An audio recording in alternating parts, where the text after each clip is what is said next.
Bienvenue au podcast de lutte entre deux chaises de métal, le podcast de lutte animé par l'ensemble de lutte, moi-même TJ Holiday. Et oui, pour la dernière fois, bon, en tout cas pour l'instant, Marco est pour podcast, fait que je suis avec la charmante compagnie de M. Alfredo, l'expert 92. Bien sûr, je pensais que tu disais pour la dernière fois que je suis là. Ben là, ça dépend de toi. Nous autres, on veut pas, mais.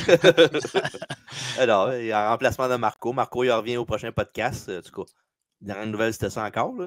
Mais il revient au prochain podcast, fait que c'est ça. Non, mais aujourd'hui, ça va être le fun. En plus, c'est de la vieille lutte. Je savais qu'il ne fallait pas que je t'invite pour les W. Hein. Fait que je t'invite de quoi de plus fun pour toi. Moi, je ne saurais pas quoi dire. Je t'aurais pas invité non plus.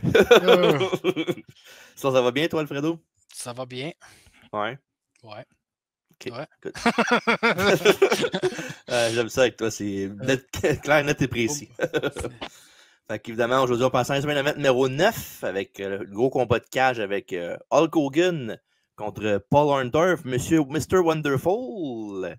C'est déjà le 9e. Ça ma place demain. Comment tu disais? C'est déjà le 9e, OK? Combien qu'il y en a en tout? tout? Ouais, c'était le 9e quand même. Ben, c'était quand même semi-régulier quand même. C'était pas si pire que ça. Okay. C'était pas genre une fois par 6 mois, mettons. Là. OK. Fait que le 9e, mais il a quand même commencé en 1985-84. Fait que 9, c'est en 87. C'est quand même pas si pire quand même. Là. Ouais. Évidemment, gros combat de cage avec Orndorff puis Hogan. Il y a d'autres choses aussi, là, évidemment, mais sans rentrer trop dans le détail, là, tu as aimé le show? Ouais, pas super. C'était short and sweet. Là. 1 heure, c'était le fun à regarder. Puis, tu sais, il n'y a rien qui était vraiment trop long là, dans le show. Là.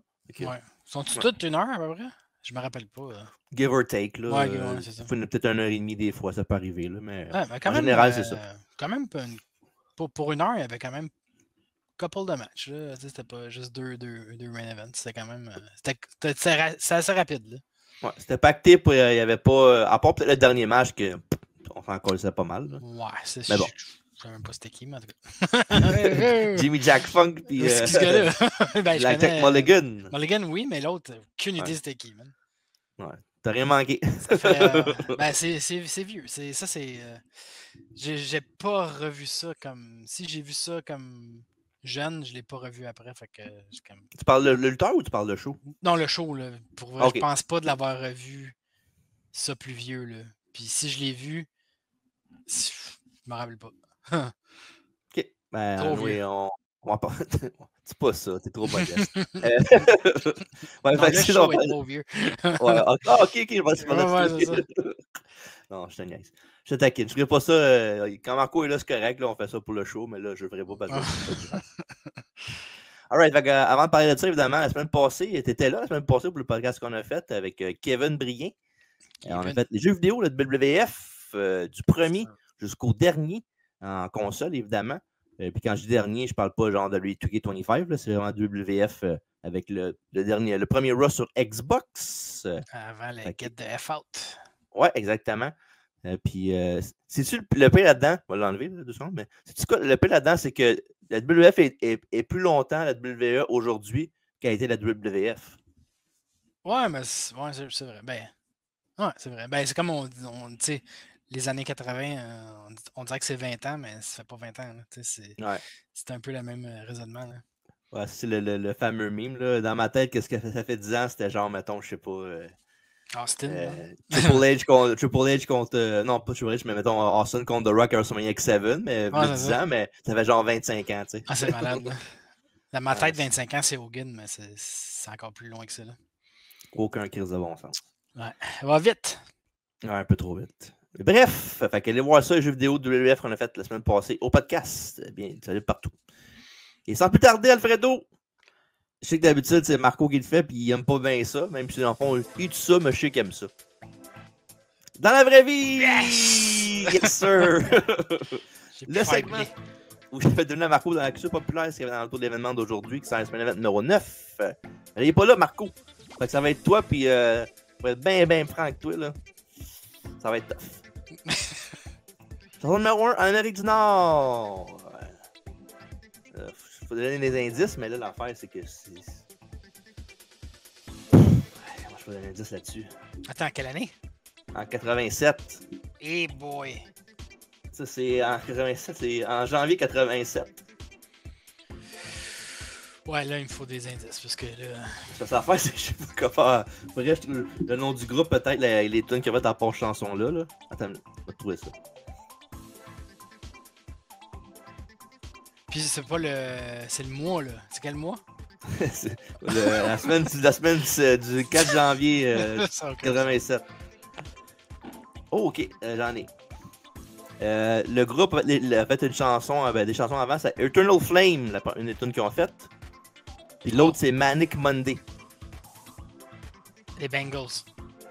Avec ça, c'est Walk Like an Egyptian. Voyons, Walk Like an Egyptian, ça doit dire. Et voilà. Pas de réponse! Yes, sir! Avec des indices. Facile, ouais, alors, pas d'indice, t'aurais jamais eu ça. Là. Ouais. Chris, c'est un mouthful, ça. Walk Like an Egyptian. Ouais. Puis là, c'est une bonne tune en plus. Dans Howard the Duck, je pense, ça joue de la tune là-dedans, ça se peut-tu? Sur ça, les boulamites. Chanson numéro 1 au Québec. Ça, t'es pas habitué en plus vraiment là-dedans, fait que tu l'auras pas, c'est sûr. Marie-Carmen. Non, malheureusement. La chanson, c'est Libre de nuances. Oh, tabarnouche. Ouais. Tu dis ça, mais t'as aucune idée c'est quoi. Oh, tabarnouche! Je sais pas c'est quoi. Film numéro 1 au box-office. Avec l'acteur principal dedans, Eddie Murphy. Mais c'est pas, je vais te donner un autre indice. Mais c'est pas genre Beverly Hills Cop, on a fait le même. C'est quelque chose de plus. Eddie Murphy.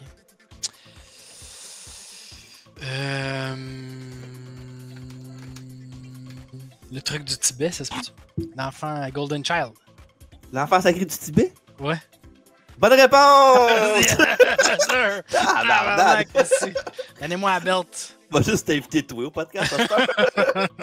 Attends, j'ai sûrement une belt. Oh, attends une minute. C'est bon. Mets ça dans ta pipe, Marco. Tu vois, il y en a du monde qui sont bons comparativement à toi. Oh! C'est pas l'Intercontinental Quiz, ça? Champion Intercontinental Quiz. Hey, c'est ma belt! Tu fais que ça? Ça fait longtemps que je sais. Alright. Jeu vidéo sorti alentour au NES. Oh shit, ok. Ouf. Ça, je peux pas vraiment donner d'indices, mettons, là. Je peux-tu? Ben. Bon. Attends. Avant de donner des indices, là. Laisse-moi. 87. Ça a dû être des bonnes années, c'est là. Contrat. Oh non, c'est pas ça malheureusement, c'est Kid Icarus sur NES, of course. Mais je pense que c'était une grosse année à 87. Ouais, il va se Mario sortir cette année-là, j'imagine, le premier Mario. Ou c'est plus un 86? Je pense avant, ouais. Mais je pense que cette année-là, t'avais des gros, là, genre. J'ai dit Contra, mais j'ai l'impression que Contra était sorti dans cette année-là. Je pense qu'il t'avais Castlevania, t'avais Punch-Out. Ben, c'est tout sorti dans les mêmes 4-5 années, I guess. Mais... Genre au launch du Nintendo, genre? C'était des. Le launch c'était. Attends, je sais pas, non, NES launch. Peut-être 85? Ça se peut. C'est 83, ok, wow. Aussi bon, ok. Ouais. L'Atari est encore vivant dans ce temps-là.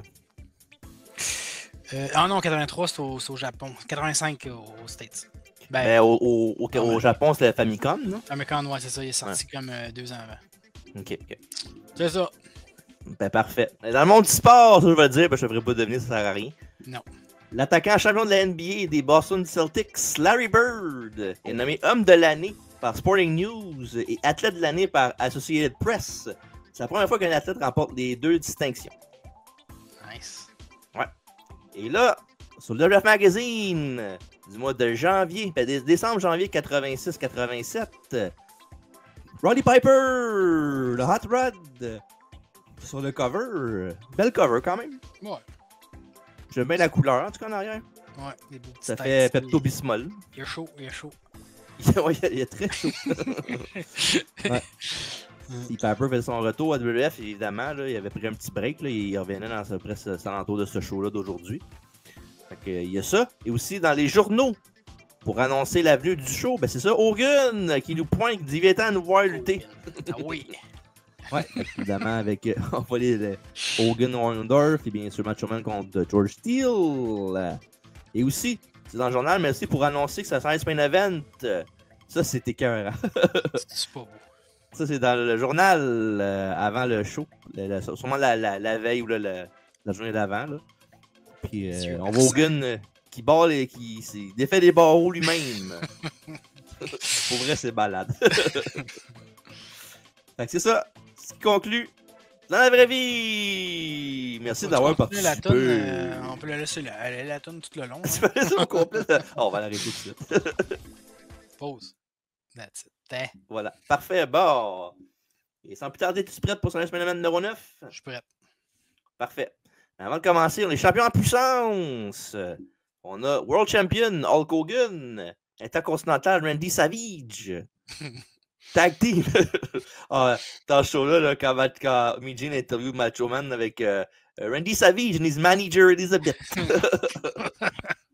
J'avais jamais remarqué qu'il parlait de même. C'est vrai qu'il parlait de même, c'est bizarre. Ouais. Les I, il y en a qui met encore plus en évidence. Ouais.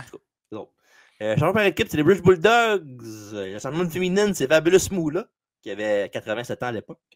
C'est pas vrai. 82. Il y a la NWA, la WCW avant le temps. Champion du monde, c'était Ric Flair. Champion US, c'était Nikita Koloff. Champion par équipe, c'était le Midnight Express de Dennis Condrey puis Stan Lane. Et le champion de télévision était Tully Blanchard. Fait que là, on est prêt. Science Main Event, le numéro 9 et le même show de ce nom. Il y a lieu à Hartford, au Civic Center, au Connecticut. Le show a été tapé le 14 décembre 1986 et été diffusé le 3 janvier 1987 à la télévision NBC. Et 10 000 personnes ont assisté aux tapings et le show a un rating de 10.6 sur le câble. C'est insane. Okay. Raw avait genre un point cuc avant qu'il y ait sur Netflix. Il n'y avait pas grand-chose dans ce temps-là. Il y avait du monde qui écoutait la TV, il n'y avait pas des streamings, puis il n'y avait pas... C'était le seul média. Aujourd'hui. Exact. Le bon vieux temps, comme qu'ils disent. C'est ça que tu lisais un livre, c'est ça. Tu lis un livre ou bien tu dors. Un des deux. Ou tu checkes la lettre. Ouais. Debt, taxes, pis ça. Tu peux checker la radio, écouter le baseball à la radio aussi. C'est vrai. Ou le hockey. Ça peut être le fun aussi. Ouais. Il y a eu 6 dark matchs avant le début du taping Science Main Event. Quand même. Et voici les résultats. Dans le sud de Morocco, a été contre Tito Santana dans un time limit draw de 15 minutes. Aliba. Odile Louis Rivera a battu Aaron Mike Sharp. La Hart Foundation ont battu le American Express, ou le US Express pour le plus intime, de Danny Spivey et Mike Rotundo. Hercules a battu Pedro Morales. Butch Street a battu S.D. Jones. Honky Tonk Man a battu le Corporal Kirchner pour terminer, évidemment, les tapings. Et on commence avec une série de promos pour la carte de ce soir. Alfredo, t'es-tu prête à disperser les images? Yes, sir. Bobby Heenan dit à Hogan qu'il n'a nulle part où aller, ni à courir, ni à se cacher. Hulkamania meurt ce soir, finit Orndorff. Et évidemment, Bobby Heenan trouve ça bien comique. Ils ont la même coupe de cheveux. Oui. C'est malade. On dirait son Orndorff et son mononcle. Hogan est dans la cage bleue. Il dit qu'il aime l'idée qu'Heenan a dit. La Cour suprême de la lutte professionnelle, la cage, laissons-la être le juge. Ce homme mortel comme Hogan tombe à ses pieds, ben ça sera ça. Mais Hulkamania, Mr. Wonderful va vivre pour toujours. Et ça, c'est vrai. Brother. Jimmy Hart demande à Roddy Piper s'il se souvient de ce qu'il a fait à Adrian Adonis. Pendant qu'on voit Piper frapper à l'adorable Adonis avec une béquille. Adrian dit qu'il est de retour et que ce soir, c'est sa revanche. Bonne année. Termine Adonis. Il est gentil. Gino Cullen est avec George Animal Steel. Il lui demande ce qu'il relève au champion intercontinental Randy Savage ce soir. Et c'est une surprise, dit Steel. C'est pas que tu riras pas toute fois que je dis Steel, je dis Savage. Le roi Harley Race déclare qu'il est le roi de la lutte et le Junkyard Dog, comme n'importe quel autre homme, va s'apprendre à s'incliner à moi en servitude. Et Jay Wiley demande à Race s'il a bien entendu ce qu'il veut que le Dog s'incline devant lui. Le chien se penche pour personne, aucun homme, à moins que le bon Dieu soit là. Fait que voilà. Et après ça, on continue ça avec l'intro, avec le thème iconique Obsession de Animation. Et ensuite, Oui, pour vrai, c'est tellement bonne quand elle fait pas tant que ça vraiment avec la lutte, mais elle est bonne. Ben, elle fait quand il n'y a pas de parole. Ouais, c'est ça. Ça fait quand on. Exact. Puis, mais c'est parce qu'on est associé à ça aussi. Puis pendant les pauses, t'entends. Je sais pas si c'est une tune de. C'était Take On Me. Ouais, hein? Wow. De Aha. Malade. Aha. Ouais. Malade. Ben non, pour vrai, les tunes sont. Mais même elle a aussi la tune pour finir, c'est une tune de Phil Collins. Là. Ah ouais, je peux pas. Ouais, Take Me Home. Ah ben oui, c'est vrai. Ouais. Bref, on se dit la bienvenue par nos commentateurs de la soirée pour ce soir. Vince McMahon a décidé de body Ventura. Puis McMahon dit que la première fois de l'histoire, il va y avoir un combat de catch à la télévision en réseau national. Et Ventura dit qu'Orndorff va devenir nouveau champion de WWF et qu'on doit amener ça à la banque. Interview time avec Mijino Cullen, Bobby the Brain et Bobby Heenan 2 fois. Et M. Wonderful, Paul Orndorff. J'ai demandé à Bobby s'il s'est procuré comme une assurance pour le championnat. Il dit bien sûr que oui, dit Bobby. O'Cullen dit qu'Orndorff ne veut pas lui parler, peut-être parce que Heenan pourrait nous parler à la place de l'historique entre Hulk et Paul, ou quand Orndorff a trahi Hogan. Puis Heenan le coupe tout fâché en disant que Paul a trahi personne. Tout ce qu'il a fait, c'est de lutter contre lui, de l'avoir fait tomber au tapis. Et quand Orndorff va en avoir fini avec Hulk, Hogan va être comme du vieux papier journal étendu à terre dans une cage d'oiseaux. Et M. Wonderful dit « Commande Bobby » et les deux s'en aillent au ring pour le match. Et pendant qu'ils font leur entrée, sur la tune Real American, as-tu remarqué? Ouais, c'est vrai. J'étais là, y a-tu un bug? Non, c'était ce qui arrivait, c'est parce qu'il était partner. Avant qu'il se tourne contre lui, évidemment, il était partner. Puis il avait pris la tune de Hulk Hogan parce qu'il disait que c'était lui le vrai Américain, c'était pas Hogan. Fait que c'est genre juste pour le faire chier. Puis tout d'un coup, on voit l'arbitre Joey Morella qui est à la porte quand le ref vendu Danny Davis arrive pour dire qu'il va être aussi là pendant le match en dehors de la cage. Et après ça, un autre interview time avec Mijino Cullen et Hulk Hogan. Le Hulkster dit à Gene que la route a été longue, mais qu'elle se termine ce soir. Tous les Hulkamaniacs sont prêts pour un nouveau début. Et en cette nouvelle année, la cage d'acier est une impasse pour Mr. Wonderful. Puis O'Cullen demande à Hogan pourquoi il n'a pas réglé cette guerre-là avant que ça dégénère comme ça. Il dit la cage est l'arène la plus brutale dans la compétition de homme à homme. C'est le dernier ressort et Mr. Wonderful est sur le point de s'en rendre compte. Termine le champion du monde de la WWF. Alors, sans plus tarder, match numéro 1. Mr. Wonderful, Paul Orndorff avec Bobby the Brain Heenan dans son coin contre Hulk Hogan, Hulk Hogan, un combat de cage pour le championnat de la WWF. Et les arbitres du match, important.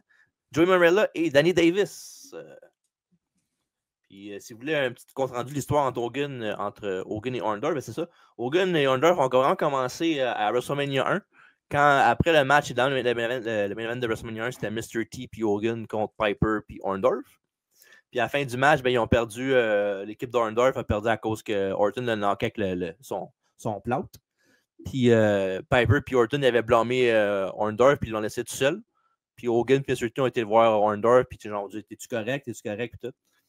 Puis éventuellement, suite à ça, Bobby Heenan s'est fait renvoyer par Paul Orndorff parce qu'il n'était pas là pour lui. Ce qui était vrai aussi parce qu'il n'était pas là à WrestleMania 1 quand c'était son match. Puis, ouais. Puis après ça, Adonis a profité de toutes les occasions pour se moquer d'Orndorff, y compris de l'appelant Hulk Jr. En disant qu'il s'était affilié après avoir fait équipe avec Hogan. Puis Adonis a continué à pousser le morceau contre Orndorff. Puis il a même mis au défi de prouver à quel point il était Hogan. Puis lui, sa relation était bonne avec avec son ami. Puis quand il y avait un appel télévisé à Hogan, Orndorff voulait prouver à Adonis qu'il avait tort. Puis il a appris qu'Hogan était trop occupé pour venir répondre au téléphone parce qu'il s'entraînait. Non, regarde, qu'est-ce qu'il fait? Il vient de parler. Non, il est en train de s'entraîner. Il est dans tabarnak. C'est Dogster. Pour ça, c'est pourquoi le monde se fout contre lui. C'est jamais moi le problème. Je peux pas, brother, je pompe. Ouais, il va être bonne excuse. Ouais. Et pas longtemps après ça, il y avait un match à la télévision contre les Moondogs, puis Orndorff avec puis Hogan. Ben, Orndorff a gagné le match à lui tout seul. Il a en refusant de taguer Hogan pour prouver un point qui était aussi fort et sinon aussi fort puis plus fort qu'Hogan. Puis la semaine d'après, un match par équipe, c'était Hogan puis Orndorff contre King Kong Bundy puis Big John Studd. Puis Big John Studd, puis en fond, Hogan, il a comme ramassé Orndorff sur les prunes sans faire exprès. puis Orndorff l'a pas tagué in. Puis éventuellement, il est rentré dans le ring, puis il a sauvé Hogan de Stud, puis Bundy. Puis à la fin, ben c'est ça, il a levé le bras, il a dit hey, ouais, mon ami, puis il a fait une close line après ça. Puis il a fait un beau marteau pilon à Hogan, puis évidemment, il a joint les rangs de Bobby Heenan pour la deuxième fois. Puis éventuellement, ben c'est ça a continué l'effet boule de neige, puis on est là ce soir avec un combat de cage pour la ceinture. Tu te souviens-tu un peu de la feud que j'ai parlé? Ou... Un peu, mais vaguement. C'est vieux. Oui, ça c'est vrai. C'est vieux. C'est quand je l'avais quand que ce show-là est sorti? Oh boy. 2 ans. 3 mois. Nice. Je suis dans septembre 86, fait que j'avais même pas 3 mois. C'est fou. C'est fou pareil. Ben, j'avais 7 ans. Ouais, ben quand même. J'ai skippé mon texte un peu. Ouais, fait que. Puis aussi, il y avait aussi un match entre les deux à Toronto, au Big Event qu'il avait appelé. C'est une couple de mois avant ça. Puis ça avait attiré environ 75 000 fans, ce show-là. Quand même. Puis pour vrai, c'était c'est encore une des foules les plus grosses dans le monde de la lutte là, pour un show. Évidemment, ça a été dépassé par le groupe de WrestleMania, surtout WrestleMania 3 là, par la suite. Puis celui à Dallas aussi, une couple d'années, l'a dépassé, mais pour vrai, c'est pas un show que le monde parle souvent parce que c'était pas super bon. Là. Mais pour vrai, c'est un exploit quand même. Là. Orndorff fouette Hulk avec sa propre ceinture de champion, puis il la lance dans le coin comme si ça rien n'était.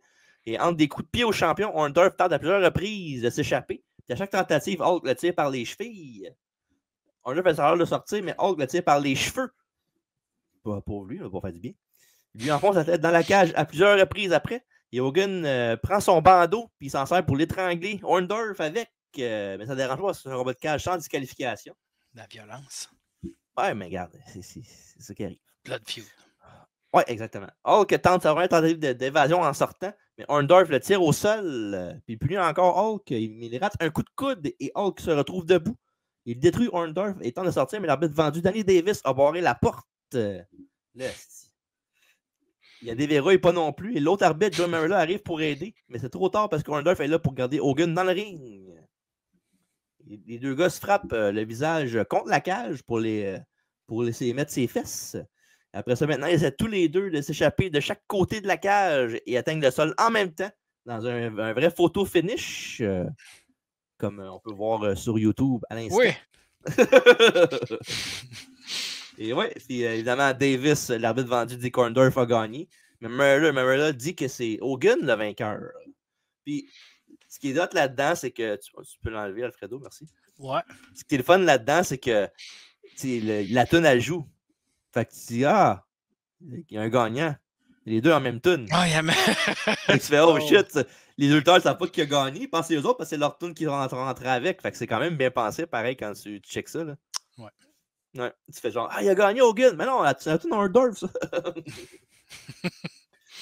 Et après ça, c'est une petite chose, mais pour rester excellent, là, pour eux qui ont fait ça. Puis, Hulk arrive pour frapper Danny Davis, mais Orndorff l'arrête et il le donne un coup de genou dans le dos à Hogan, mais qui revole sur Danny Davis pareil. Fait que, veut pas, il s'en va. Fait que, Howard Finkel déclare le match nul, donc le match doit continuer. C'est là que Danny Davis se fait escorter au vestiaire quand on va à la pause commerciale. Et de retour, Orndorff enfonce la tête de Hogan dans l'acier à plusieurs reprises avant de rentrer dans la cage pour qu'il puisse terminer le match. Et Orndorff poursuit son attaque habituelle avec des coups de coude et des genoux avant que Hulk up. Je pense qu'il est dans la merde, Orndorff. C'est fini. Il projette Orndorff dans la cage à plusieurs reprises et porte la leg drop of doom. Mais Heenan entre dans la cage pour empêcher Hogan de sortir. Et Hulk lui donne un coup de pied. Puis il empêche Hogan de sortir et il lui fait une goutte atomique. Puis il lance Heenan dans la cage. Puis il en ressort pour conserver son titre. Et après la décision, Hogan retourne ensuite dans la cage et frappe Heenan parce que Alfredo répète après moi. Hogan must pose. Et voilà! Et Hogan était bien content. En nous pointant. Il nous remercie d'avoir regardé le show aujourd'hui à la télévision. Yes, sir. Merci d'avoir mis ton livre à terre, brother. Hey, mais pourquoi ça startait le show, ça, puis c'était pas le main event? Souvent, c'est ça qui arrivait sur les main event. Il commençait avec le main event au début pour que tout le monde le regarde. Puis plus la soirée était tard, plus qu'il mettait les affaires plates à la fin. C'est pour ça que le dernier match, c'est celui avec Jimmy Jack Funk puis l'autre. Parce que. C'était dans l'autre sens. Je sais pas si tu as remarqué aussi à la fin, on va en parler tantôt, évidemment, mais tu sais, quand genre après le show, ils ont des promos encore, après le dernier match, une couple de promos. Puis tu sais, genre Vince, puis il dit on doit retrouver après la pause pour d'autres main event. Puis là, il met de la pause, puis merci beaucoup, bonne nuit. C'est une pause commerciale pour nous dire ça après. Pour être sûr que tu vois les derniers commerciaux. C'est bien correct. C'est de bonne guerre. Ouais. Sinon, un solide combat de cage, mais pas vraiment pour l'action dans le ring, mais plus pour l'ensemble, genre de l'événement que ça a l'air. Mais pour vrai, c'est un très bon segment dans l'ensemble. Fait que toi, t'as pensé quoi de ce match-là puis de ce segment-là? Ouais, c'est exactement ça. C'est rien de magique dans le ring, mais c'est storytelling puis tout le reste qui va avec Hogan. C'est pas le meilleur match d'Hogan en cage. Là. Oh non, non.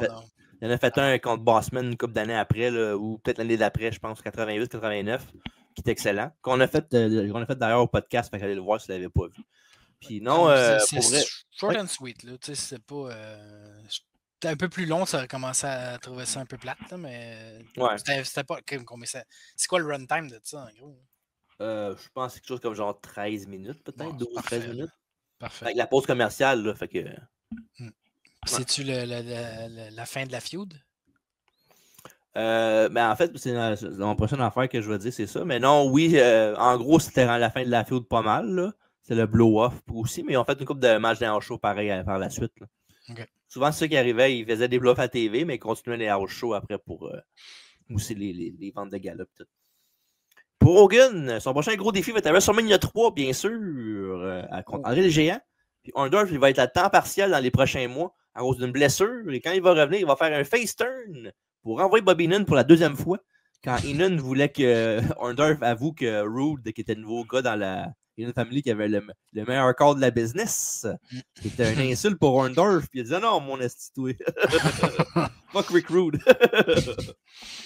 Puis évidemment, après ça, il a viré Bobby, puis il a pris un nouveau gérant, Oliver Humperdinck, pour feuder avec Heenan et Rude. Puis là, tu parlais tantôt de quelque chose de genre Hogan, si c'était fini avec Orndorff, mais je sais pas si tu savais que, évidemment, André le Géant, quand c'était dans WrestleMania 3, il était pas top shape, bien sûr, là, il était genre, avec ses blessures au dos et tout ça. Fait que Orndorff, c'était le backup plan. Si, mettons André ne pouvait pas lutter, mettons à WrestleMania. Ben, c'était Orndorff le backup plan pour un autre match pour le championnat, pour finir la feud pour de bon. Ah ouais, ok. Ça n'aurait pas été pareil. Hein? Non, vraiment pas.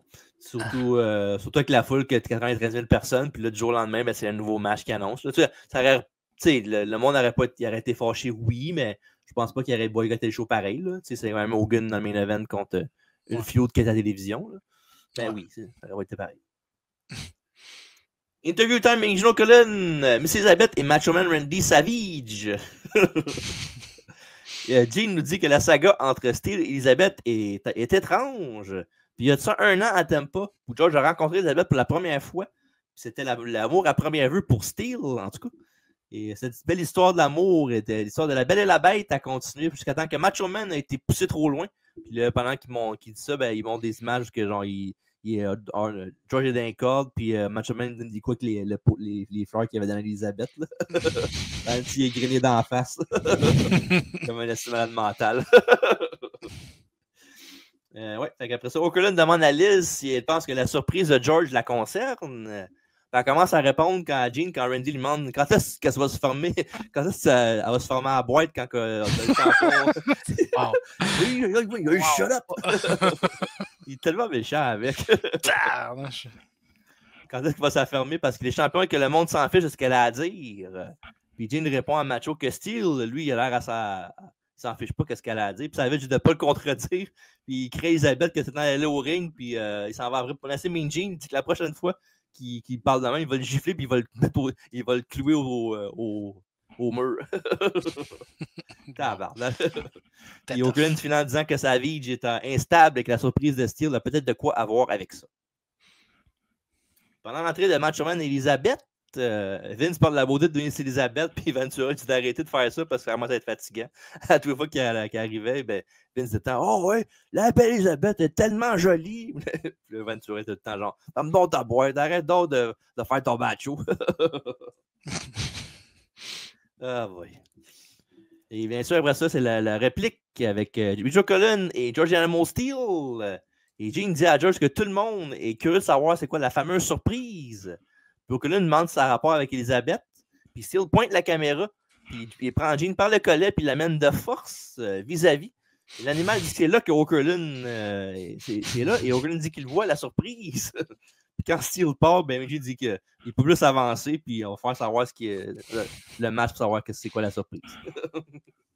Assez spécial comme lutteur. Ben, lutteur. C'est un lutteur. George Steele, ben, il était correct. Là. C'était une gimmick, là, mais il a déjà été bon lutteur avant. Je pense quand même qu'il soit The Animal, il est un lutteur normal. Là, mais ouais. En même temps, ça fitait avec lui la gimmick, avec la langue bleue et tout. Okay. Exact. Match numéro 2. Randy Machoman Savage avec Miss Elizabeth, his manager, contre George Animal Steel, champion intercontinental et l'arbitre du match, et Freddy Sparta.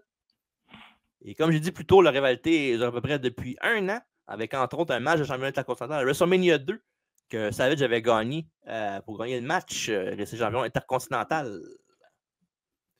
Puis, on voit Steel arrive avec sa surprise, qui est une surprise. Une petite surprise avec la figurine LGN à son effigie qui donne à Elizabeth Macho Man à la pointe du doigt, puis il prend le bonhomme puis le pitch au tapis. C'est drôle parce que le LGN fait genre point. Et après ça, Steel frappe Savage dans le dos et la cloche sonne. Et Steel pour Sash Macho Man et l'étrangle en l'air. Puis il enchaîne avec 2 slams et des tonnes pour faire venir sa grande surprise. Et non, pas encore, parce que Savage l'attaque par derrière et le slam au tapis pour un Macho Man Elbow. Mais attendez une minute, c'est le projet Alan Parsons qui se fait entendre. Ça peut ne dire qu'une chose. Ricky the Dragon Steamboat fait son arrivée. Puis, pour une, je suis pas sûr, là, je me trompe peut-être, là, mais d'après moi, je pense que c'est la première fois de l'histoire où il y a une toune qui part pour interrompre un lutteur. Ah ouais? Ben, me semble, parce que j'ai pas vu ça souvent avant, qu'il y a une tonne qui interrompt un lutteur puis pendant le match, puis qui fait genre, oh, what the fuck. Tu sais, à cette heure, on voit ça à tous les shows, là. Mais avant, je suis pas mal sûr que c'est la première fois qu'on voit ça. En tout cas, à la télévision normale, là, pas peut-être des shows, ça arrive peut-être qu'on le voit pas, là. Mais me semble. Dans les commentaires, on check ça. Là, moi, je sais pas, les commentaires seront pas. Alors, c'est pas vrai. Mais ça se peut. Moi, je suis juste expert 92, je sais pas. Ouais, c'est vrai, c'est pas expert 87, dommage. Non. Puis évidemment, ça est en train de paniquer. Puis il pense voir un fantôme. Puis le dragon fait son retour après presque 2 mois d'absence suite à sa blessure au larynx que Randy lui a infligé avec la cloche du ring en novembre. Segment qu'on a tous vu 15 fois. C'était un work ou... Ben oui, c'était un work. C'était pas... Ouais. Y avait-tu vraiment une blessure? Non, c'était pour la storyline. Okay. C'est pour ça qu'il a juste manqué 2 mois. Là. C'est pas... Il se faisait payer pareil. En tout cas, j'espère. Steel le slam du haut du ring et le garoche en bas et ensuite dans les marches. Après ça, George sort et amène Elizabeth dans ses bras pour l'amener en arrière. Puis Jesse dit que c'est du kidnapping. Puis il a raison. Pendant que Vince dit que c'est pas grave parce que Steel, il care pour elle. C'est pas que ça tiendrait en cours, moi, cette histoire-là, Vince. En tout cas, il doit savoir ça plus que moi. Il était encore plus souvent que moi là-bas. Oh. Mais là, c'est vrai, pal. Je vois plus tes thumbnails, pour vrai. Là.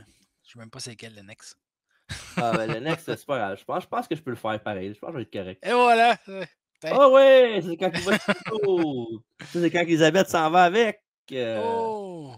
Puis ça, ben, c'est le finish, on ne montrera pas tout de suite. Je vais le faire, ça va être correct, ouais, fait que ça, puis Steel devrait être content du ring maintenant, mais avec Steamboat et ringside, le ref est occupé. Fait que pendant de Ricky, ben, les arbitres l'escortent vers l'arrière pendant que Vince montre l'incident de la blessure de Dragon en flashback. Puis on va à la pause ensuite. On est de retour avec Steamboat qui revient après ça avec autour de l'animal de revenir, mais sans Elizabeth. Puis enfin, les policiers viennent escorter Ricky pour s'en aller en arrière. Mais c'est pour escorter Ricky en arrière, mais pas pour aller voir si Elizabeth est cachée où, tu sais. Ouais, c'est ça. Steel lui rentre la tête de Savage dans le coin, puis il en mange le contenu, évidemment, comme il faisait souvent, le popcorn dans le coin. Puis il lui racle le visage avec le popcorn, et après ça, Steel l'attrape avec une prise de tête, mais Savage le repousse contre le poteau du ring. T'allais dire quelque chose? Ou... Non, je veux de la popcorn. OK. Ben, c'était ça. Lui, il prenait ça pour du popcorn. C'est un animal, hein? Il n'est pas de temps brillant. Non, c'est ça. Il se change des coups pendant un moment, et Steel glisse un objet et l'enfonce dans la gorge de Savage. Et l'arbitre tente de lui en retirer, mais il est repoussé. Et Savage pour en profiter après ça, pour prendre la cloche et pour frapper Steel derrière la tête. Et un compte de 3 plus tard, et Randy Savage est encore champion intercontinental. Et après la décision, Savage veut faire la même chose qu'il a fait à Steamboat, mais à Steel. C'est là que Ricky, le Dragon, le laisse pas faire et court pour sauver l'animal. Puis Ricky ravive George et amène en arrière pour terminer le segment. Comment tu as trouvé ça? Bon, c'est le fun d'avoir de Macho Man. Ouais. Encore là, pas un gros combat, mais c'est le fun d'avoir. Pauvre Elizabeth. Rest in peace. Tellement joli en plus. Tellement. Pas Une affaire qui me gosse, là, ouais, vas-y. C'est peut-être Marco qui tu vas pas parler de Luger puis Elizabeth encore? Non. Okay. C'est peut-être Marco qui me cille parce que je pense qu'il l'aime pas, Marco, de Ventura. Ouais, il l'aime pas, ouais. Mais il aime pas Gorilla, il aime pas Ventura. Fait que ça, Gorilla, il y a Tatanka par IRS. Je vois pas pourquoi t'aimes pas Gorilla. Je sais pas ce qu'il a fait là. Mais c'est Ventura, je sais pas, il me tapait ses nerfs. Puis on dirait que. Ouais, je sais pas pourquoi. Puis, mais peut-être parce qu'on a joué. J'ai peut-être joué un peu trop à des jeux, là. Okay. Mais on dirait que des fois, je sentais que c'était des soundbites quand il parlait, ou c'est peut-être trop scripté. Peut-être. Ça faisait vraiment comme, OK, là, je dis ça. Là, OK, là, j'ai une autre line à dire. Il fallait que je dise ça. Tu sais, comprends-tu? C'est pas comme. Ça faisait pas naturel. C'est bizarre. C'est peut-être juste moi. Là. Mais tu sais, mettons, comparé à King, qui est excellent. Là. Ouais. Mais je pense que c'était parce que c'était TP, je pense. C'est peut-être pour ça. Ça se peut, ouais, ça se peut. Mais peut-être c'est juste ce show-là. Là.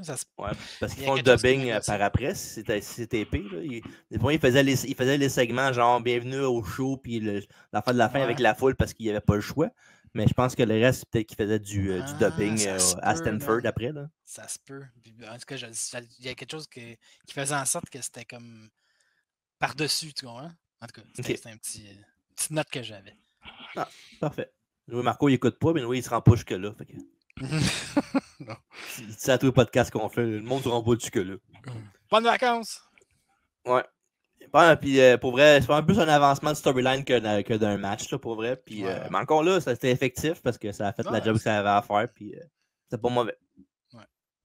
Puis évidemment, tout ça va mener à WrestleMania 3 avec Steamboat et Savage qui va ravir le titre de Macho Man. Puis après ça, il va commencer un face turn tranquillement vite, le Macho Man. Pardon. Ouais. Tandis que Steamboat va rester un intercontinental jusqu'en juin, quand il va la perdre la ceinture contre. Tu viens-tu? Steamboat? Ouais. Oh shit. Non. C'est quand même un gros nom, là. Flair? Non, c'est un gros nom dans le sens pour le lineage de la ceinture intercontinentale. Ok, Tonkman. Oui! Okay, voilà. Ouais. C'est lui qui avait gagné contre. Ah ouais, Ric Flair. Je sais pas. Je parle de Steamboat, j'ai fait allusion à Flair. Ouais, j'avoue. Interview time avec Mitchell Cullen, Bobby Heenan et le roi Harley Race. Et Gene dit que Race est autoproclamé le roi et Bobby lui dit que non. Il est couronné comme le roi de la lutte professionnelle. On voit un flashback du segment où Race est entouré de toutes les heels pour faire sa proclamation. Puis ça, pour vrai, là, quand je checkais ce segment-là, il faudrait qu'il ressorte ce segment-là. C'est malade. Et moi, ça me dit fuck all, ça. Sérieux, là, ça me dit rien. Mais il a fait la même version avec Duggan après, par après, quand il était King of the Ring. Ah, ouais. C'était avec les Babyface.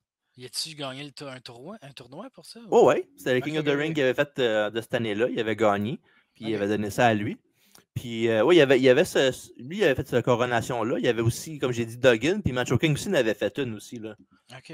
Tu l'as peut-être déjà vu, tu sais, Macho Man, il en a fait une. Puis c'est le Genius qui lit sa proclamation. Là. Ah, c'est malade. Ouais, lui, il venait d'arriver. Là. Harley Race, ça faisait pas longtemps. Peut-être. Il n'a pas une grosse carrière WWF, lui. Là. Non, mais quand même, il était là un bon 2 ans. Il a fait une couple de belles affaires. Là. Évidemment, son King of the Ring qui a gagné. La fille contre Junkyard Dog, contre Duggan, c'était pas pire aussi. Puis il a fait une couple de bons matchs contre Hogan, là, mais sinon, oui, c'était court, mais il a fait quand même de quoi de pas pire. C'est un athlète supérieur et tout le monde sait ça. Et Race dit qu'il est le roi de toute la lutte au complet, que tout devrait s'incliner devant lui en servitude. Puis après ça, il dit même toi, Mean devrait faire ça. Puis là, il pogne Mean de force pour le pencher. Oh! Pauvre Mean. Ouais, Mean Gene se fait bardasser dans ce show-là. Il se fait menacer par Macho Man. Il se fait bully bien raide. Par George Steele pour l'amener vers la caméra. Il est là avec Race. Pauvre lui. Pas pour rien qu'il y en ait Sean Mooney par après pour faire le back and forth avec les deux.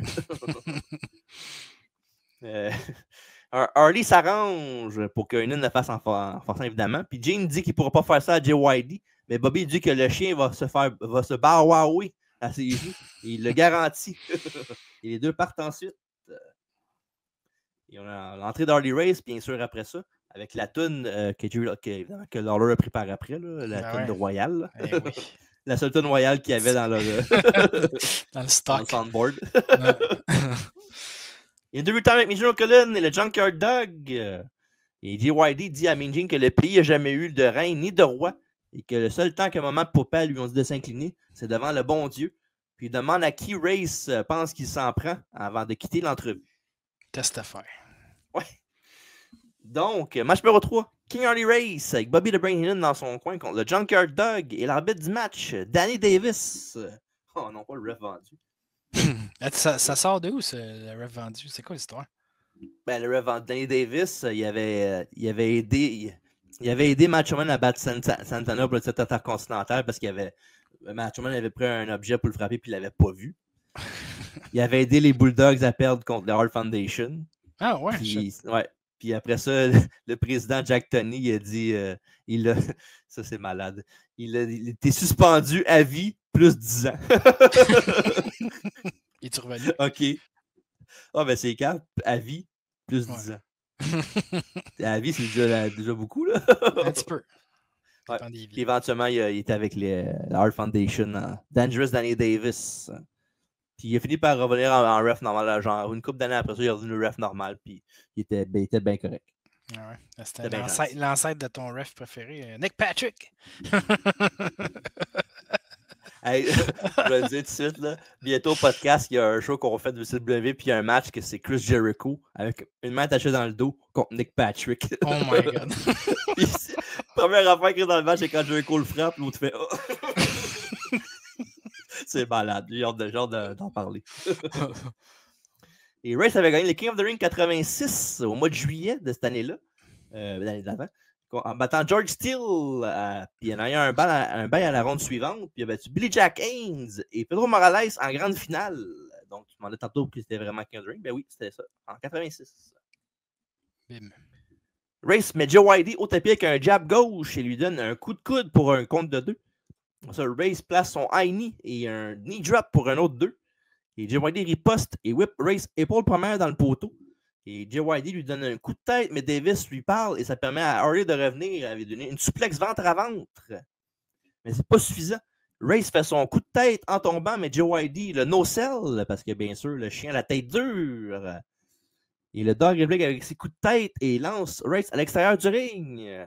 Puis c'est là de ses coups de tête qu'il faisait, là, JYD, là, quand le gars était à terre, là, il était à 4 pattes, puis il courait vers le gars, puis il donnait un coup de tête, là, comme un chien. Ouais, c'était malade. JYD met la couronne et la robe du roi. Puis il a l'air pas mal d'un fou là, dans ce style-là. Wow! Puis Heenan se met à se pavaner dans le ring. Puis Heenan s'énerve et court sur le ring. Il frappe JYD par derrière. Et le no-sell, et Heenan se fait ramasser. Puis Heenan vend ça, apparemment en faisant un standing moonsault. Pour vrai, Bobby Heenan, ces bombes qu'il prenait, il était fucking malade. Hein? Il avait quel âge dans ce temps-là? Ben, il était pas si vieux que ça. Il non, a peut-être fin quarantaine, peut-être. Hogan a de soixantaine. Puis... il y avait genre 33, je pense, dans ce temps-là, Hogan, enfin de même. De quoi de ridicule de même, là? Genre 33, 32. C'est bizarre. Il y a l'air plus vieux là que plus tard. C'est vraiment bizarre. Mais ça, on a déjà parlé à un podcast, je sais pas si ça fait longtemps ou whatever, mais que dans le temps, les années 80, 70, 80, ben, plus 70, 80, le monde avait l'air plus vieux qu'il était en général. C'est une question d'époque, je pense. C'est vraiment bizarre.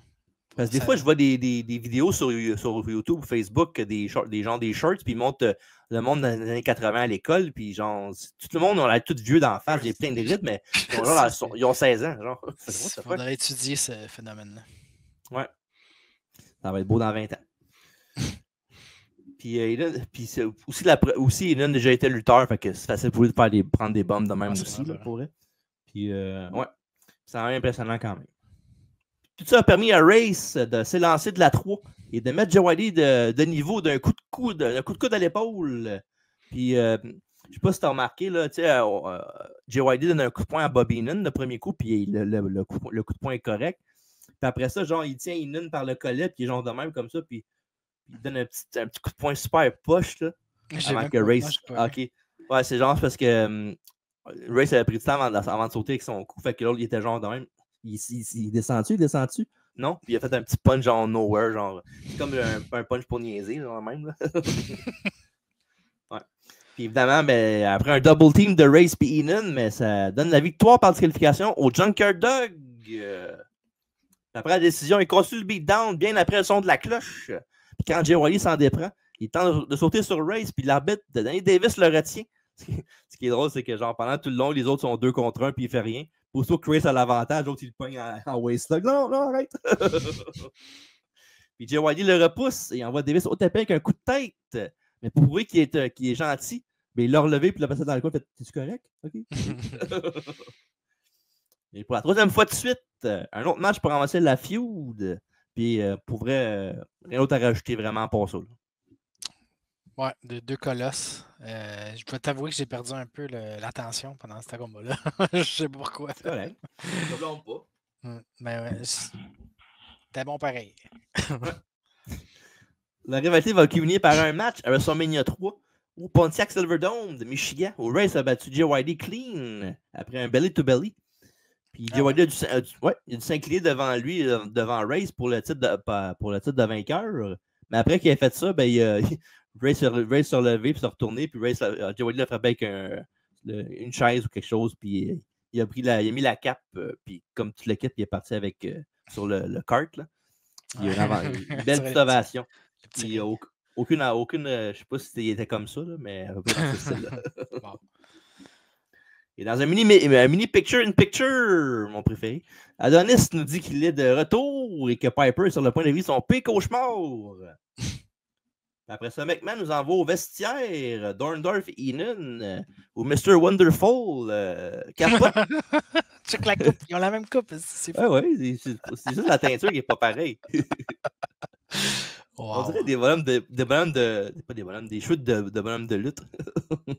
Ouais, hein, c'est surtout Orndorff, là. Allez voir sur YouTube si vous voulez voir qu'est-ce qu'on parle. Ça vaut la peine, juste pour les cheveux. Ouais, juste pour les cheveux. Bobby lui dit qu'il est champion et qu'il va s'arranger pour rencontrer le président Jack Tunney puis qu'il va montrer le footage du combat de cage pour prouver que les pieds de Orndorff ont tué le sol en premier. Et après ça, Minji les interrompt puis il a dit que c'est sûrement pas la façon qu'il voulait commencer l'année. Puis Orndorff pète un plomb. Puis Heenan se met entre les deux, entre Gene et Orndorff. Puis il dit à Paul de ne pas s'inquiéter, qu'il va aller voir Jack Tunney pour y parler. Puis l'opinion de Gene n'est pas importante. Il le chasse Heenan de leur vestiaire. Il va arranger ça. Ouais. Bobby dit à Paul de ne pas s'en faire, tout va bien aller. Yes. Autre prise, et Vince continue de clamer que Hogan a touché First. Mais Ventura dit que c'est une vidéo truquée. Oui, c'est ça. C'est une interview avec Mitchell Cullen, Jimmy Hart et Adrian Adonis. On voit le footage où Piper a blessé Adonis avec un coup à l'épaule avec une béquille. Puis Jimmy a demandé à l'adorable pourquoi il veut remonter dans le ring contre le Hot Rod après ça. Et cette blessure le mettrait fin contre n'importe quel lutteur mortel, mais lui, Adrian Adonis, il est capable d'en prendre plus que ça. Il dit ce que je te vais te lancer dessus, Roddy. Même du Ajax ne sera pas suffisant pour t'en sortir. Puis Jimmy, il dit qu'il n'y a même pas $1 million pour empêcher Adonis d'être dans l'arène parce qu'il a trop de cœur. Et les deux partent. Et pendant leur entrée, on va vers le ring. On a une interview time avec Joe Cullen et Roddy Piper. Hot Rod dit qu'il va regarder ça simple en disant qu'Adonis l'a humilié. Il a fait beaucoup d'erreurs. C'est comme ça qu'il s'est rendu aussi loin en apprendre ses erreurs. Il n'y a rien de mal là-dedans. Il faut juste se relever. Comme Adonis lui-même, le fait que j'ai une chance d'aller te pogner dans le ring, ça me tue en dedans. Je me bats pas pour l'argent. Je me bats seulement pour la fierté. Promo passionné, comme qu'il a toujours donné. Un vrai poète. Vraiment. Match numéro 4. L'adorable Adrian Adonis avec Jimmy Hart contre Roddy Piper et l'arbitre du match, Joey Marella. Et pour l'histoire entre les deux, mais avec l'accord de Piper, Adonis avait pris la place de Roddy en remplacement du Piper Spit avec le Flower Shop. Et quand Piper est revenu, par contre, Adonis n'a pas voulu redonner son show et Adrian a même pris l'ancien garde du corps de Piper, Cowboy Bob Orton, qui avait donné un beau petit chapeau de cowboy rose. Et Adonis, Orton et Don Muraco avaient attaqué Roddy. Ils l'ont blessé à la jambe, mais ils lui ont aussi mis du rouge à lèvres d'en face. C'est pas correct. Sans joke. Et la semaine suivante, Piper a pris sa revanche en épousant le magasin de fleurs avec un bat de baseball. Puis, comme je disais tantôt, Hot Rod avait blessé Adonis à l'épaule. Puis, dans le fond, Adonis avait été renvoyé pour des problèmes de substance. Il a été ramené 2 mois plus tard, après que les matchs entre Piper et il luttait contre Orndorff et Muraco en remplacement de Adonis et House Show, mais ça ne vendait pas beaucoup. Fait qu'ils ont dit fuck off, on va ramener Adonis puis on va finir sa feud contre Piper à WrestleMania 3. Puis c'est ça, on est rendu là ce soir. Wow. Et Piper lance son kilt au visage d'Adonis et prend les devants. Il s'attaque au bras récemment blessé d'Adrian, mais Piper parle trop fort et Adonis le frappe au visage. Son attaque prend rapidement fin quand Roddy bloque un coup de poing et met Adonis au sol. Par contre, Adonis réussit à renverser une projection dans les câbles pour faire sa propre prise de sommeil. Bonne nuit, Irène! Mais Piper s'échappe en tombant en bas du ring. Puis il se pète à l'extérieur du ring après ça. Puis Roddy frappe Jimmy Hart. Mais quand il se retourne, Piper est aspergé dans les yeux par la bombe de parfum d'Adrian Adonis. Il ne voit plus rien. Puis évidemment, pendant qu'il ne voit plus rien, Adonis monte dans le ring. Puis, et bien sûr, Adonis est dans le ring en attend. Et Piper se fait compter à l'extérieur du ring. Et malheureusement pour le Hot Rod, Adonis gagne par count-out ce match. Et après le finish, Adonis et Jimmy partent pendant que Piper est aveuglé, fait un hip-toss à l'arbitre. Puis un autre ref met une serviette dans le visage de Roddy pour essuyer ses yeux. Puis encore une fois, pour la 4e fois en ligne, un match pour avancer les storylines. Ouais. Pour vrai, c'est correct de même. C'est un go home show, dans le fond, si on veut. Ouais, ça. J'étais... Quand il s'est fait spourer le truc dans la face, je pensais qu'elle allait remonter dans le ring. Ça a arrêté comme... Pouf, comme ça. Je fais comme... Oh. Dans ma tête, ça continuait, là. Mais il voulait le protéger pour le gros... pour pas qu'il perde la match. Ça. Ouais. J'imagine. Laissez sur notre fin. Ouais. Et direction WrestleMania 3 pour les deux avec un combat de retraite pour Piper qui va gagner. Puis Adonis va être transféré dans une feud avec Brutus le Barbier Gâteau de Bœuf avant de quitter en mai de la même année. Quitté pour de bon? Il revient plus? Fini? Adonis, oui, il est jamais revenu après. OK. Puis il est décédé, je pense, une dizaine d'années après, là, il me semble, un affaire d'auto, un accident d'auto. Je sais qu'il avait sorti son Dark Side of the Ring une couple d'années, là, ou whatever. Ouais. As-tu beaucoup écouté les Dark Side of the Ring? Ou... Je suis pas à jour, mais... Ouais, je l'ai écouté pas mal.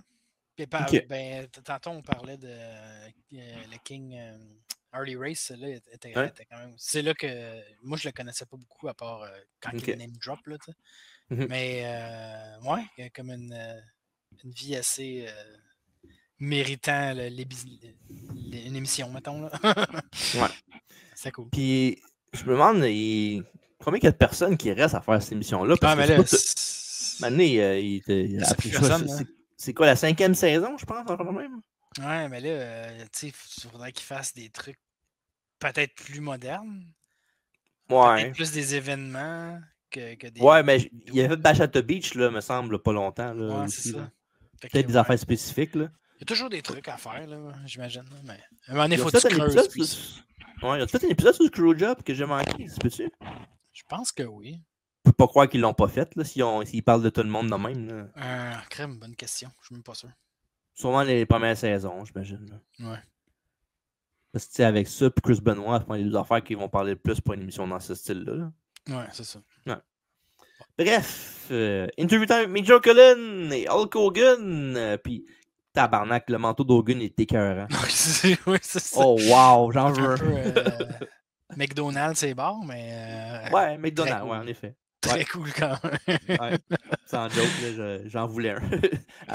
Quand j'ai regardé le show pour la première fois, j'ai été tapé sur Internet voir Hulk Hogan coat. Et voilà. Ah, ça, c'est malade, ça face-là. Wow.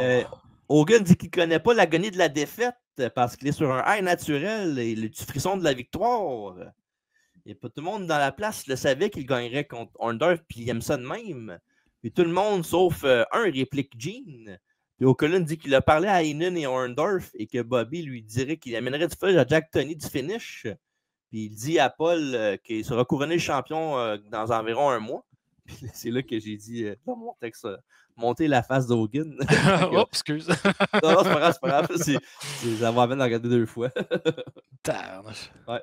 Et le champion répond que la raison pourquoi ça a été comme une égalité, c'est parce que Danny Davis était là dans son côté pour le début du match. J'ai touché le sol en premier, puis je l'ai même battu encore une fois par après. Ça, c'est vrai. Et le Hawksworth finit en disant qu'aucune controverse de Bobby Heenan et de Paul Orndorff va lui faire peur et qu'il regarde devant lui pour la nouvelle année 87 pour de plus grands défis que les années d'avant. Hogan must promo. Hogan must do everything. Ben, Chris. Ouais. Ses promos sont top. Sont vraiment top. Ouais, et une classe à part. Vraiment. Le contraire du match numéro 5, Jimmy Jack Funk contre Black Jack Mulligan pour la bataille du Texas. Pourquoi le Texas était en péril? Là? Je sais pas. Les 2 heures du Texas, puis vous voulez un thème catchy pour le match qui n'avait aucune affaire à part ça. Je sais pas. Et l'arbitre du match, l'arbitre féminin du match, Rita Marie. Rita Barnouche, hein? Ouais, t'avais-tu remarqué que c'est une femme? Non, j'ai même pas remarqué. Je suis calme. Tu vois oui, toi aussi. Ouais. Ah ben. Ouais. C'est pas Mike Yoda avec un molette, là. Non, c'est ça. Ou Greg Valentine. Là. Ouais. Puis je sais que d'habitude, c'est lui qui le fait, là. Il m'a le dit parce que si je le dis pas, puis il écoute le podcast, tu l'as pas dit. Eh oui. Black Jack Mulligan est bien sûr le père de Barry Windham, qui est aussi l'oncle de Bray Wyatt. Voilà. Ouais. Alors, ça, c'est fait. Ah, mon vraiment est rentré. Parfait. Et Mulligan chasse du ring Jimmy Jack. Et pendant le combat, Mulligan a une entrevue picture-in-picture, comme j'ai montré il y a quelques secondes sur YouTube. Puis en gros, il dit pas grand-chose, mais avec un bon charisme, fait que c'est divertissant pareil, même si c'est pas vraiment ce qu'il dit. Là. Puis en gros, dans le fond, il dit que Funk n'a pas d'affaires au Texas, puis que Black Jack va nous le prouver. Après ça, Mulligan frappe Funk dans le coin, il obtient une corde à linge, puis il enchaîne ça avec un coup de coude arrière pour remporter le match dans un squash. Vraiment. Puis après avoir gagné en bon babyface, il tente de pendre Funk avec sa corde dans le ring. Là, je vais voir donc, c'est bien ça. Le Texas est en jeu, là, quand même. Ben ouais, mais Chris, t'as gagné le match, le squashé, tu peux pas juste le pendre, c'est pas Big Boss Man au King of the Ring. Là. Les OG vont savoir de quoi je parle. Puis évidemment, Jimmy Jack prend la fuite. Je sais pas pourquoi.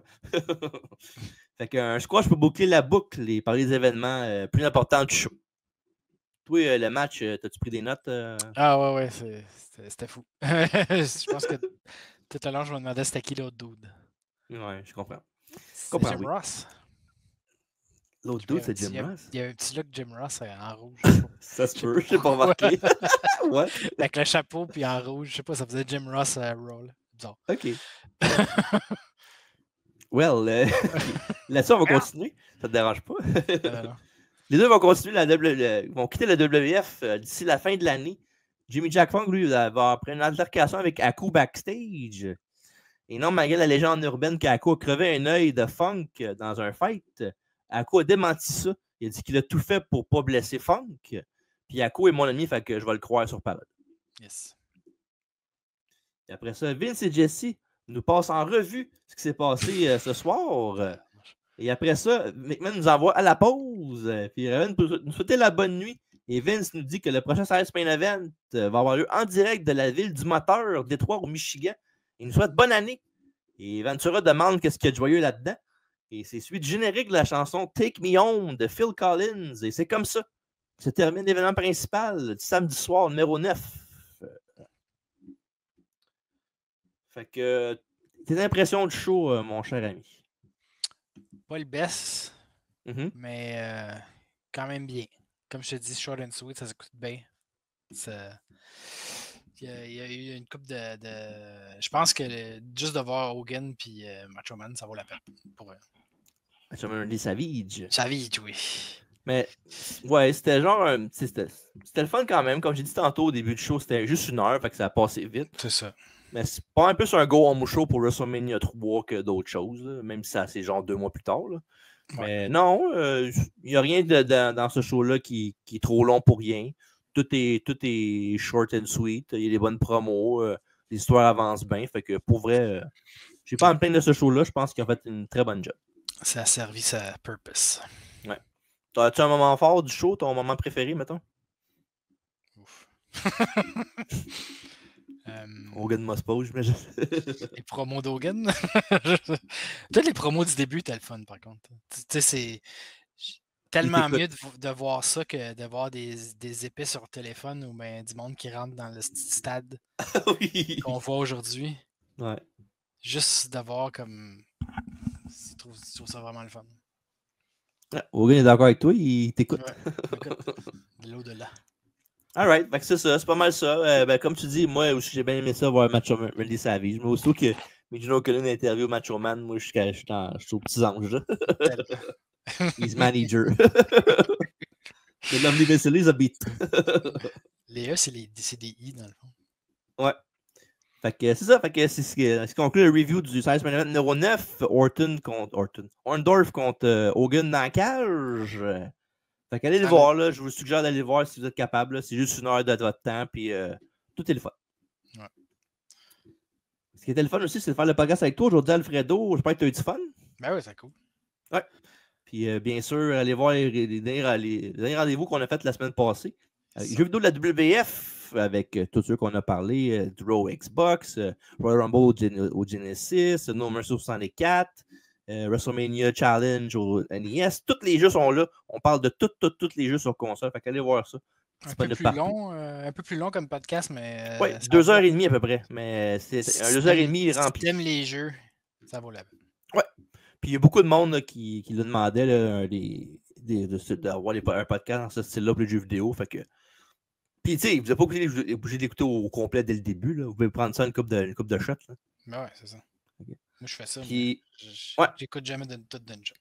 Non, puis tu l'écoutes à +2, c'est ça? Oui, non, 1.5. 1.5, ok. Quand même. C'est rendu, je fais ça souvent avec l'écouteur.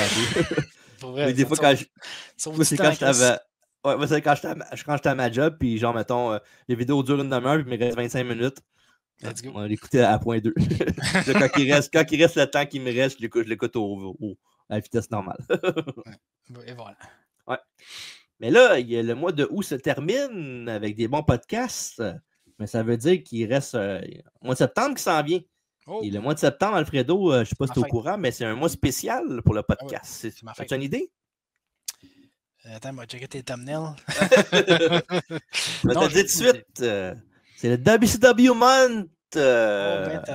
Un mois consacré seulement à la WCW avec un night show à reviewer, 2 pay-per-view puis une biographie. Donc, on va commencer par... Oui, exactement. On va commencer avec le premier podcast ici. Le lendemain de Bash at the Beach 96. Le lendemain, évidemment, du turn de Hulk Hogan pour devenir Hollywood Hulk Hogan avec les Outsiders contre Macho Man Randy Savage et Sting. C'est le père de Dirty Dom. Oui, exactement.